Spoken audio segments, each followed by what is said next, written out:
The announcement follows a Supreme Court decision Friday allowing the rule to be applied in all 50 states. Supporters praise the new rules for easing some strain on expensive public assistance programs. We're not talking about undocumented immigrants. These are people who are trying to obtain permanent status in the United States. And if they are struggling financially, these new rules will make it much harder for them to stay.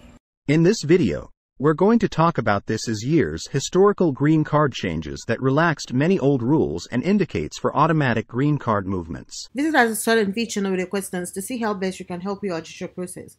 Please don't forget to subscribe if you're new to the channel. So, without any further delay, now let's get into the video and find out what the latest updates are on U.S. immigration. Welcome once again. It's a rule that is designed to constrain legal immigration by reducing the number of people who are eligible for green cards and other visas. It's called the Public Charge Rule, and it determines how many public benefits an immigrant can use before their application for legal status is denied. About 500,000 immigrants apply for green cards each year. Under these new rules, the vast majority could be at risk of being denied permanent legal status. Not affected, people who already have green cards, pregnant women and children, and refugees and asylum seekers. As a direct result of this modification to the rules, the USCIS has formally revised the green card application forms. The U.S. Citizenship and Immigration Services, USCIS, has revised Form I-485, the application to register permanent residence, often known as just status, as well as the instructions for the form. You can submit an application for lawful permanent resident status, often known as having a green card, using this form if you are already physically present in the United States. The I-485 form and its accompanying instructions have, for the most part, remained unaltered for many years. Because of these modifications, each of the four is now easier to use. Additionally, the instructions have been improved to make them more useful and simpler to comprehend. Let's have a look at some of the new things that have been included. But before we go any further, could you kindly give this video a thumbs up so that the YouTube algorithm may find more videos on immigration that are helpful and recommend them to anyone who is interested in this subject? Let's get on with the new regulation that was issued by the Biden administration. Who, exactly, is included in the scope of this extended rule? Because of this, I believe that realizing that it does not affect the vast majority of immigrants is the single most crucial thing to keep in mind. The overwhelming majority of immigrants are not affected in any way by this rule. Persons who have been granted humanitarian visas, persons who are seeking asylum or who are refugees, and people who are in the country because they were victims of crimes or victims of human trafficking are all safe and will not be affected by the government shutdown. People who already have their green cards are secure from deportation as long as they do not leave the United States for a period of 6 months after they receive their card. This is the second most crucial item.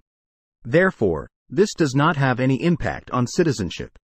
So, how are things being done differently now compared to when the old norm was in place? To apply for a green card from within the United States after the 23rd of December, 2022, all applicants will be required to submit an updated version of their 485 form. That is the application for changing one's status to one holding a green card. Using this form, the government is gathering a significant amount of brand new information for the very first time. Which kind of public advantages are included in this revised definition? So, that is also pretty limited in scope. People have the impression that they will gain access to a wide variety of advantages by purchasing this product. Let's talk about it, shall we?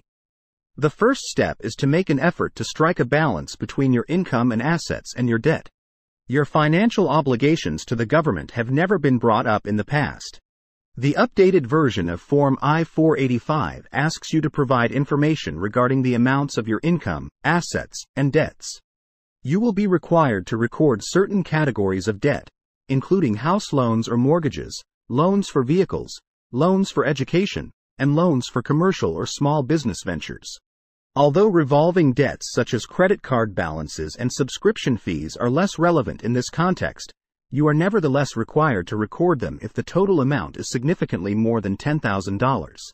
The second thing is that the government is interested in learning about your education, abilities, and other qualifications.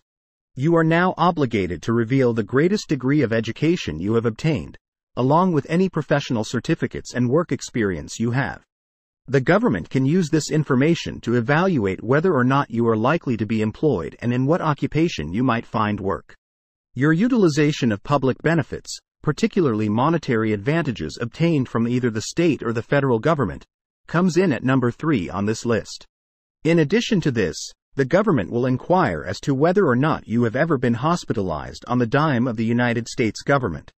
The use of these public benefits is frequently limited to citizens of the United States or their immediate family members. The receipt of these benefits by a person who is neither a citizen of the United States or a permanent resident can now have a negative influence on an immigration application, even in cases where the government does not restrict their use. What does this imply for the status of your application for a green card?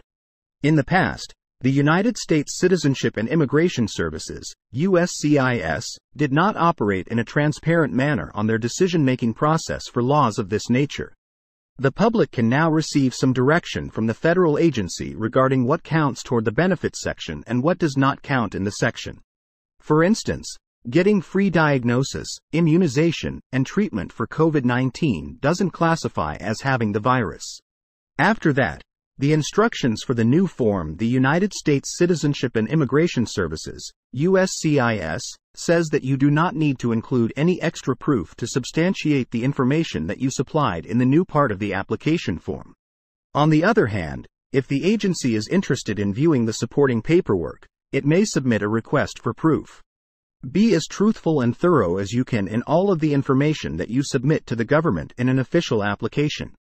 In some circumstances, the presence of any omissions or contradictory facts may constitute grounds for a request for further information, RFE, or a refusal. Let's move on to the next topic, U.S. to issue green cards automatically. This provision for an automatic green card will only be available to a very specific category of immigrants. Therefore, I believe that realizing that it does not affect the vast majority of immigrants is the single most crucial thing to keep in mind. The policy document governing these automatic green cards has been brought up to date by the United States Citizenship and Immigration Services. There will be a total of 400 successful applicants to receive it. The applicants in question will now be granted automatic renewals of their green cards for a period of 24 months. In the past, they were required to submit their applications manually using 4 of I-485. Any of the 400 applications that were submitted on or after December 12, 22 are eligible to receive the new policy modification that provides an applicant with an automatic extension of their green card. According to the notification of receipt, the person's green card will continue to be valid for an additional 2 years after the expiration date that is indicated. As a consequence of this, the applicant is able to cite both the green card that has since expired and the notice that they have been paid the required $4,000 as continuing evidence of their status as a lawful permanent resident. This includes for the purpose of establishing that you are authorized to work and travel. Because of this change in policy, the United States Citizenship and Immigration Services should be able to alleviate some of the pressure placed on many applicants for the Form 400. In the past, these applicants would have been required to also submit Form 480 and pay yet another filing fee to the USCIS. As a result, USCIS employees won't have to spend as much time as before adjudicating these 90 applications, which should help free up additional resources there. It is always a good idea to download the immigration forms from the U.S. Citizenship and Immigration Services website. This is due to the fact that the immigration forms are always being updated. I hope you guys found this video extremely helpful. If you know anybody that could benefit from this information, definitely make sure to share this video with them. We are all about empowering you with knowledge. So the more people that can benefit from this video, the more people we want watching this video. If you like this video, please make sure to hit that thumbs icon. Thanks for watching, and don't forget to subscribe and hit on the notification bell for more immigration updates. Bye!